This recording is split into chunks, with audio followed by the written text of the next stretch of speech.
इसी बीच एक बड़ी खबर है और बड़ी खबर यह है कि विधानसभा के उपचुनाव में राजस्थान में पाकिस्तान की एंट्री हो गई है। दरअसल निर्दलीय प्रत्याशी राजेंद्र गौड़ा का विवादित बयान सामने आया है। भारत में पाकिस्तान जिंदाबाद के नारों को उन्होंने सही बताया। कहां लिखा है कि पाकिस्तान जिंदाबाद के नारे नहीं लगा सकते। झुंझुनू में चुनावी सभा को संबोधित करते हुए ये विवादित बयान राजेंद्र गौड़ा ने दिया है।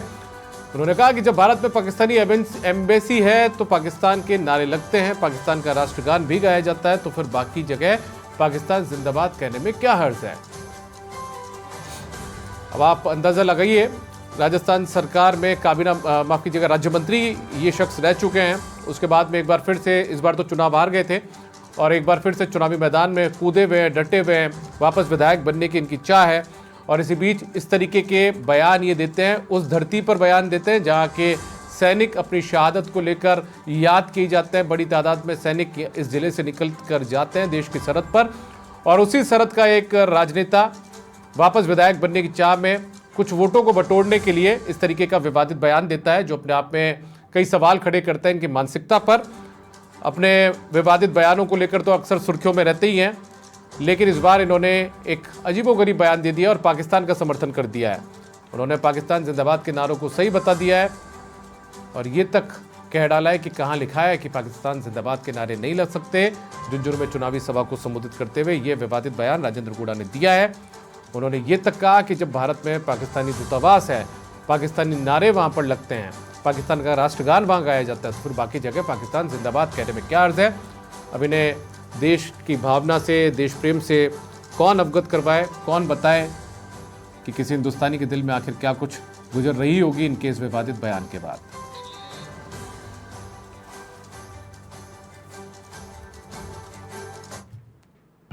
पाकिस्तान हमारा पड़ोसी मुल्क है। 14 अगस्त 1947 को हमने उसको एक पड़ोसी के रूप में स्वीकार किया है और पाकिस्तान की एम्बेसी हमारे हिंदुस्तान नई दिल्ली में है और हमारी एम्बेसी पाकिस्तान में 15 अगस्त को पाकिस्तान के अंदर हिंदुस्तान का झंडा रोहण होता है, राष्ट्रगान गाया जाता है और हिंदुस्तान जिंदाबाद के नारे लगते हैं पाकिस्तान के अंदर। और 14 अगस्त को दिल्ली के अंदर पाकिस्तान जिंदाबाद के नारे लगते हैं।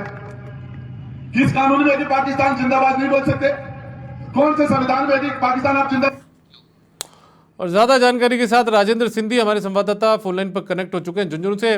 राजेंद्र, आखिर राजेंद्र गौड़ा किससे खुश करना चाह रहे थे ऐसे अजीबोगरीब विवादित बयान देकर? हालांकि इनसे ज्यादा उम्मीद भी नहीं की जा सकती, अपने विवादित बयानों को लेकर तो अक्सर सुर्खियों में ये रहे ही हैं। कल यहाँ उपचुनाव होने वाले हैं। कल झुंझुनू के सुल्ताना में मुस्लिम समुदाय को ये संबोधित करते हुए कह रहे हैं कि पाकिस्तान जिंदाबाद के नारे लगाने में क्या हर्ज है, जबकि यहाँ के पूर्व सैनिकों का ये कहना है कि ऐसे व्यक्ति जो पाकिस्तान का समर्थन करते हैं, यहाँ के लोग झुंझुनू के जो सैनिक हैं वो सबसे ज्यादा शहीद हुए हैं। उनके परिवारजनों का और पूर्व सैनिकों का ये कहना है कि ऐसे व्यक्ति को जो कि पाकिस्तान का समर्थन करता है, अगर ऐसा कहता है तो उस व्यक्ति का विरोध भी करना चाहिए और उस व्यक्ति को पर राष्ट्रद्रोह का मुकदमा भी दर्ज करना चाहिए। अच्छा, इस तरीके का जब बयान आया, विवादों में ये बयान आ चुका, मुझे रात के वक्त का ये बयान लग रहा है, लगभग 24 घंटे बीतने को आएंगे जब मीडिया में या सोशल मीडिया पर ये बयान वायरल हो रहा है, तो क्या निर्वाचन विभाग ने भी गंभीरता से लिया है क्या इस पूरे बयान को? अभी निर्वाचन विभाग ने कोई एक्शन नहीं लिया है, लेकिन आम जन का, पूर्व सैनिकों का यही कहना है कि अगर ऐसा, पूर्व सैनिक ही नहीं आम जन का भी ये कहना है कि अगर ऐसा व्यक्ति चुनाव में खड़ा होता है तो भविष्य में उसको राजनीति से बंदिश करना चाहिए, उसके खिलाफ ऐसा एक्शन लेना चाहिए ताकि वो बोलने से पहले सोचे। यह खाली राजनीतिक वोटों के लिए अगर ऐसा करता है तो कोई भी कैसा कर सकता है। सामान्य व्यक्ति अगर पाकिस्तान जिंदाबाद के नारे लगाता है तो उसके खिलाफ ऐसा एक्शन लिया जाता है कि उसका परिवार क्या, उसका पूरा समाज एक तरह से ठहर जाता है। लेकिन ऐसा व्यक्ति जो चुनाव में खड़ा है वो कुछ भी बोल देता है, उसके ऊपर कोई कार्रवाई नहीं होती। तो मैं जहां तक समझ मानता हूं, या आम जन ये मानते हैं, पूर्व सैनिक ये मानते हैं कि निर्वाचन विभाग को ऐसे व्यक्ति को बाकायदा नोटिस देना चाहिए और उससे ये पूछना चाहिए कि आपने ऐसा बयान क्यों दिया। बिल्कुल, लेकिन बड़ी बात यह राजेंद्र कि आखिर खुश किसे करना चाहते थे? ये अपने आप में बड़ा सवाल यहाँ पर खड़ा होता है। और उस धरती पर खड़े होकर ये बयान देना जिस धरती को शहादत के लिए जाना जाता है, सैकड़ों की तादाद में, हजारों की तादाद में सैनिक यहाँ पर देश की रक्षा करने के लिए सरहदों पर जाते हैं। यहाँ हर समाज के सैनिक शहीद हुए हैं, चाहे मुस्लिम समाजवान हो, चाहे जाट समाजवान हो, चाहे अन्य समाजवान हो।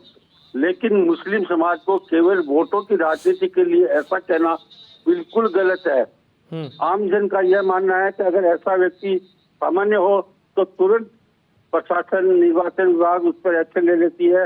राजेंद्र गुड्डा पे अब तक क्यों एक्शन नहीं लिया, ये तो निर्वाचन विभाग जाने या प्रशासन जाने। लेकिन अगर ऐसा व्यक्ति कहता है तो आम जन को कहने में क्या आपत्ति है। आम जन का यही मानना है कि ऐसा व्यक्ति अगर चुनाव लड़ता है तो उसके चुनाव पर भी प्रतिबंध होना चाहिए, और यह होना चाहिए कि कोई भी पाकिस्तान जिंदाबाद को कहता है तो उसके खिलाफ उचित कार्रवाई होनी चाहिए। चलिए, शुक्रिया आपका राजेंद्र इस तमाम जानकारी के लिए।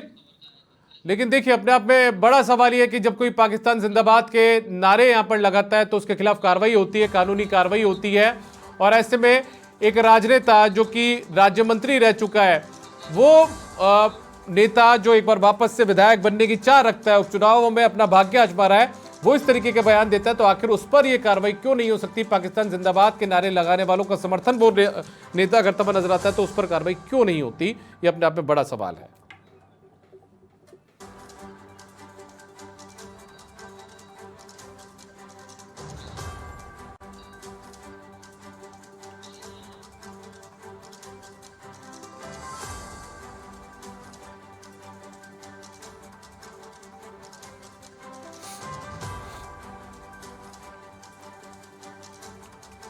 तो झुंझुनू में चुनावी सभा को संबोधित करते हुए राजेंद्र गुड़ा का ये विवादित बयान सामने आया है। और ये बड़ी बात यह है कि राजेंद्र गुड़ा जो है पूर्व मंत्री रह चुके हैं, एक बार फिर से भाग्य आजमा रहे हैं उपचुनाव के अंदर निर्दलीय प्रत्याशी के तौर पर।